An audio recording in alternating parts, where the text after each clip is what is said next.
नमस्कार, मी सतीश साळुंके आणि आपण पाहत आहात सारांश.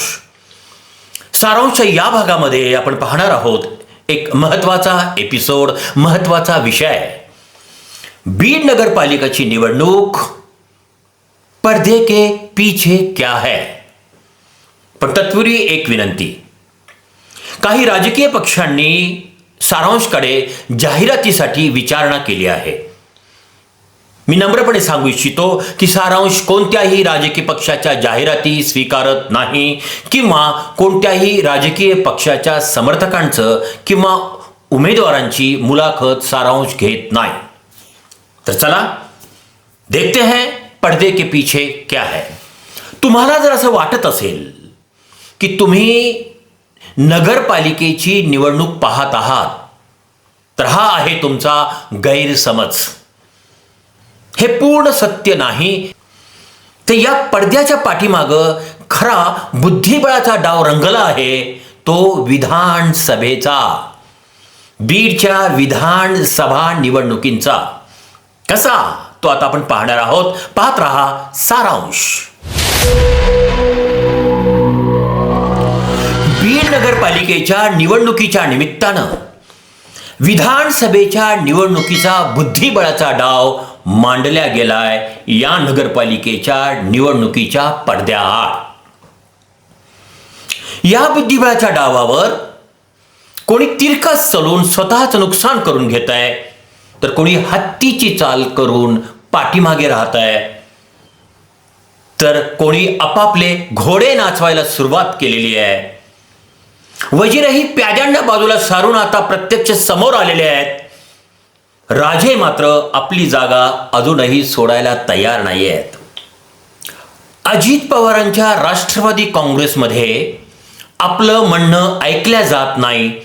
आपण केलेली तक्रार दुर्लक्षित केली जाते आणि संपूर्ण बीड नगरपालिकेचं नेतृत्व आपल्या हाती दिलं गेलं नाही.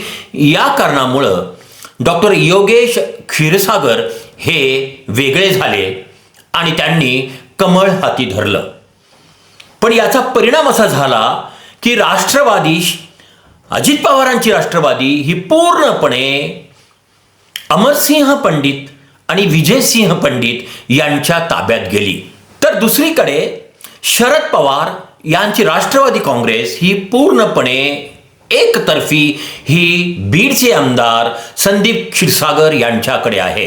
या सगळ्याच्या पाठीमागं, या घडामोडीच्या पाठीमागं जे काही चाललेलं आहे ते आहे विधानसभेचं राजकारण. कारण योगेश क्षीरसागर यांच्या निर्णयामुळे गेल्या अनेक वर्षापासून पंडित कुटुंबियांना ज्याची प्रतीक्षा होती ते बीड त्यांच्या ताब्यात आलेलं आहे आणि या निमित्तानं पूर्ण ताकदीनिशी विजयसिंह पंडित हे मैदानात उतरलेले आहेत. मेरे स्कूल छोटा का बड़ा मैं बीड में हुआ हूँ. स्कूल हो, कॉलेज हो, बीड में हुआ है. तुम्हारा ये प्रभाग, ये वार्ड, ये एरिया. बीड नगरीचा जर गेल्या 2000 वर्षांचा इतिहास बघितला तर सातत्यानं बीड हे विविध राजवंशांच्या राजवटीमध्ये केंद्रस्थानी राहिलेलं आहे. आणि म्हणूनच कदाचित पंडित कुटुंबियांना बीड हवं आहे, तसंच पंकजाताई मुंडे यांनाही बीड हवं आहे. माझ्या राजकीय जीवनामध्ये नेहमी बीडला आमची जागा ही युतीची असायची, त्यामुळे कमळावर डायरेक्ट काम करायची संधी कमी मिळाली. यावेळी मी ठरवलंच होतं की यावेळी जे पण करायचंय ते कमळाच्या फुलावरच करायचं. जयदत्त क्षीरसागर यांच्या हातातून बीड निघून गेलं, निष्ठून गेलं. त्यांचाही पुन्हा प्रयत्न चालू आहे की बीड त्यांच्या ताब्यात हवं आहे. हा सगळा खेळ विधानसभेचा चालू आहे, हा बीड नगरपालिकेच्या निवडणुकीच्या पटलावर. योगेश राष्ट्रवादी काँग्रेस अजित पवारांच्या गटापासून वेगळे झाले तेव्हा बीडच्या सभेत अजित पवार यांनी राष्ट्रवादी काँग्रेस पक्ष हा तुझ्या काकाचा पक्ष आहे का असा प्रश्न केला आणि त्याला योगेश क्षीरसागर यांनी सडेतोड उत्तर दिलं. जरी म्हणत असले पक्ष कुणाचा काय ते मी काय माझ्या काकाचा समजत नाही, पक्ष तो त्यांच्याच काकांचा पक्ष आहे. तुमच्या काकाचा पक्ष आहे. अर्थात त्यांना हे सांगायचं होतं की तुम्ही तुमच्या काकाशी बेईमानी करून हा पक्ष स्थापन केला आहे. हा या उत्तराच्या पाठीमागचा एक कांगोरा होता. त्यामुळं आता पुन्हा योगेश क्षीरसागर आणि अजित पवार गट यांचं मिलन होण्याची शक्यता आता नाकारल्या गेली आहे. इतकंच काय तर योगेश क्षीरसागर यांचा पुन्हा राजकीय पटलावर उदय होणार नाही यासाठी अजित पवार आता आमदार विजयसिंहजी पंडित यांच्या माध्यमातून पूर्ण ताकद लावण्याची शक्यता आहे. याचा अर्थ असा आहे की पुढच्या विधानसभेच्या निवडणुकीमध्ये पंडित कुटुंबियांपैकी एक जण, मग ते विजयसिंह पंडित असतील किंवा ते अमरसिंह पंडित असतील, यांच्यापैकी बीड विधानसभेच्या मतदारसंघात कोणीतरी दंड ठोपटणार आहे. तर दुसरीकडे भारतीय जनता पक्षाची जी स्थिती आहे ती मात्र फार निराळी आहे. जसं की शरद पवार यांच्या राष्ट्रवादी काँग्रेसमध्ये आमदार संदीप क्षीरसागर पूर्णपणे त्यांच्या हातामध्ये सत्तेची सूत्र आहेत बीडमध्ये आणि त्यांना संपूर्ण स्वातंत्र्य दिलं गेलं आणि त्यांच्या पाठीमागे सय्यद सलीम यांच्यासारखा एक जबरदस्त अनुभव असलेला नगरसेवक, नगराध्यक्ष ते आमदार असा प्रदीर्घ कालावधीचा अनुभव असलेला एक अतिशय जाणता आणि एक अतिशय प्रामाणिक आणि एक विचारशील माजी आमदार त्यांच्या बरोबर आहे. पण जेव्हा आपण भारतीय जनता पक्षाचा विचार करतो तेव्हा मात्र तिथली स्थिती निराळी आहे.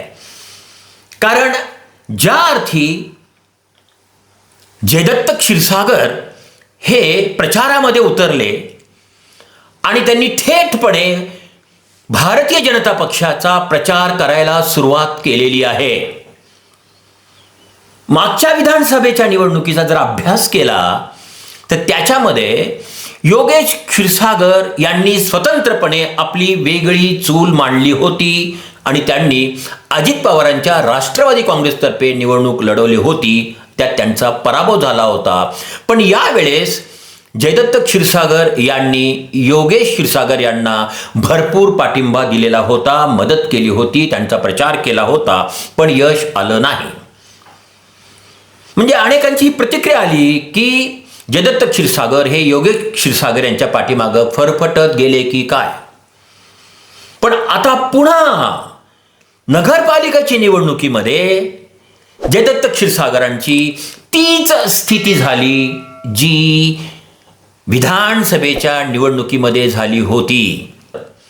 जेव्हा जयदत्त क्षीरसागरांना सुरुवातीला विचारण्यात आलं की हा निर्णय तुम्हाला विचारून घेतला गेला काय आणि या निर्णयाशी तुम्ही सहमत आहात काय, तेव्हा त्यांची भूमिका ही नरोवा कुंजोरवा अशी होती. म्हणजे आपण मागच्या काही दिवसापासून म्हणजे जयदत्त क्षीरसागर हे थेटपणे कमळाचा प्रचार करायला त्यांनी सुरुवात केली आहे. आणि कमळ जे चिन्ह आहे, मी आणखी त्या पक्षात प्रवेश केला नाही, पण तुम्ही समर्थन देतोय, त्याला मी ताकद देतोय. एक विचारशील, एक बुद्धिवान राजकारणी आहेत. परंतु कमळाला मतदान करा पण मी भाजपमध्ये नाही, पक्षप्रवेश केला नाही असं म्हणून ते जनतेचा बुद्धिभेद करतायत की काय असं वाटायला लागलेलं आहे. धर्म आणि जात विरहित राजकारण ही क्षीरसागर परिवाराची प्रतिमा जनसामान्यांमध्ये निर्माण झालेली आहे. पण अशा स्थितीत जयदत्त क्षीरसागर यांनी हाती कमळ घेतल्यामुळे अनेकांना आश्चर्य वाटलेलं आहे. काँग्रेस, राष्ट्रवादी काँग्रेस आणि शिवसेना असा राजकीय प्रवास करणाऱ्या जयदत्त क्षीरसागरांचा हा प्रवास आता कमळाजवळ येऊन थांबणार आहे की पुन्हा येत्या विधानसभेत त्यांना एखादं नवीन चिन्ह गवसणी घालणार आहे, हाच प्रश्न आज सर्वत्र चर्चेला जातोय. विधानसभेची निवडणूक जर जयदत्त क्षीरसागर यांना बीडमधून लढवायची असेल तर काही प्रश्न त्यांची वाट पाहतायत. दलित आणि मुस्लिम कार्यकर्त्यांचं ते करणार आहेत काय. फुले शाहू आंबेडकर जी विचारसरणी काकूंच्या राजकारणाचा मूलाधार होती आणि त्याचा जयदत्त क्षीरसागर यांनी आपल्या राजकारणात या विचारसरणीला केंद्रस्थानी ठेवणार होतं, त्याचं होणार काय? आणि भारतीय जनता पक्षाच्या सरकारनं ओबीसी समाजातनं कुणबी प्रमाणपत्र देण्याचा जो GR काढलेला आहे, ज्याच्यावर ओबीसी समाज मोठ्या प्रमाणात नाराज झालेला आहे, या प्रश्नाला ओबीसी समाजाचे नेते जयदत्त क्षीरसागर हे कसं उत्तर देतील हे पाहणं खरोखरच महत्त्वाचं आहे. आणि हाच प्रश्न डॉक्टर योगेश यांनाही विचारला जात आहे. विधानसभेमध्ये 100% पंडित कुटुंबियांचा उमेदवार हा बीडच्या आखाड्यात उतरणार आहे. आमदार विजयसिंह पंडित यांनी बीडमध्ये ज्या सभा घेतलेल्या आहेत, त्यांच्या आक्रमक वक्तृत्व शैलीमुळे बीडमधील तरुण त्यांचे जवळपास चाहते होत आहेत. माझी निवडणूक जेव्हा येईल तेव्हा तुमचा कसा सोक्षमोक्ष लावायचा हे शिवाजीराव पंडित कुटुंबियाला, शिवछत्र परिवाराला सांगायची गरज नाही. आणि अशा चिल्ल्या पिल्ल्यांनी माझ्यावर आरोप वसा आणि वारसा शिवाजीराव पंडित कुटुंबियाचा आहे. विशेषतः मुस्लिम समाजातील फार मोठा तरुण गट हा आमदार विजयसिंह पंडित यांचा फॅन होत आहे. त्यामुळे ही निवडणूक जी चालू आहे नगरपालिकेची, ही एका अर्थानं विजयसिंह पंडित किंवा अमरसिंह पंडित यांच्या दृष्टीनं ही निवडणूक विधानसभेच्या निवडणुकीसाठी मशागत केली जाणारी ही जमीन आहे. आणि पूर्ण ताकदीनिशी ते याच्यात उतरणार, यात काही वाद नाही.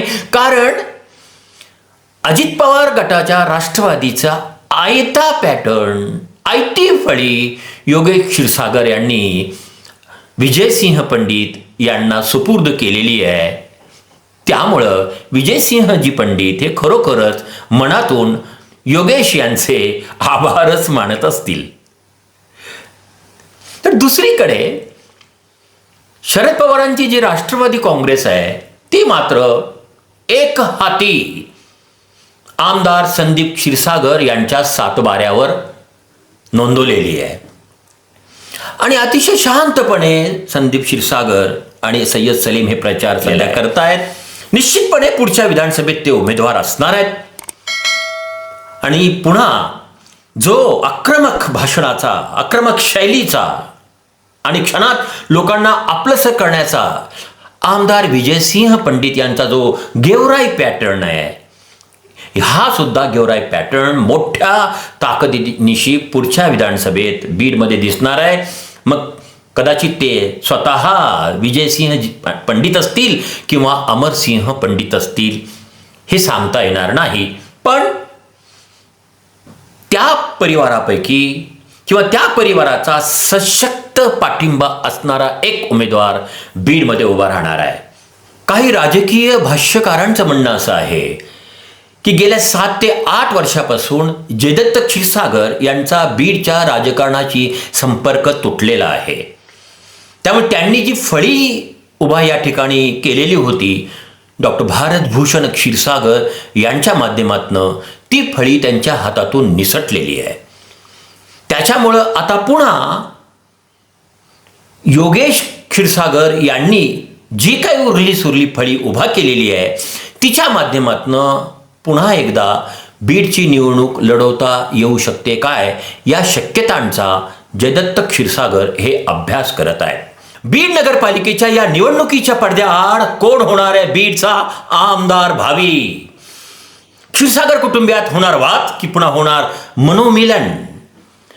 निवडणुकीच्या काळात पक्ष सोडून गेलेले योगेश क्षीरसागर हे भित्रे आणि पळपुटे आहेत. आमदार विजयसिंह पंडित यांनी केलेल्या आरोपाला काय देणार उत्तर डॉक्टर योगेश? आणि राज्याचे उपमुख्यमंत्री अजित पवार, माजी मंत्री जयदत्त अण्णा क्षीरसागर, कॅबिनेट मंत्री पंकजाताई मुंडे आणि आमदार धनंजय मुंडे या दिग्गजांशी एकाकी लढत करणारे बीडचे आमदार संदीप क्षीरसागर होणार का यशस्वी? पाहत रहा उघडा बुद्धी, व्हा धीट आणि आपला भोवताल करा नीट आणि पाहत रहा सारांश. तुम्हाला जर आवडला असेल तर सारांशला जरूर सबस्क्राईब करा, लाईक करा, त्याचप्रमाणे कॉमेंट्स करा आणि हा व्हिडिओ जास्तीत जास्त लोकांपर्यंत जाण्यासाठी शेअर करा. जर तुम्ही फेसबुकवर हा व्हिडिओ पाहत असाल तर यूट्यूबला जा, टाईप करा सतीश साळुंके SATISHSALUNKE आणि सबस्क्राईब करा सारांशला. सारांश तुमच्या मनातला, तुमच्या विचारांचा सत्य सारांश. सतत पाहत रहा. मी डॉक्टर सतीश साळुंके. नमस्कार, राम राम, अस्सलाम वालेकुम, जय भीम.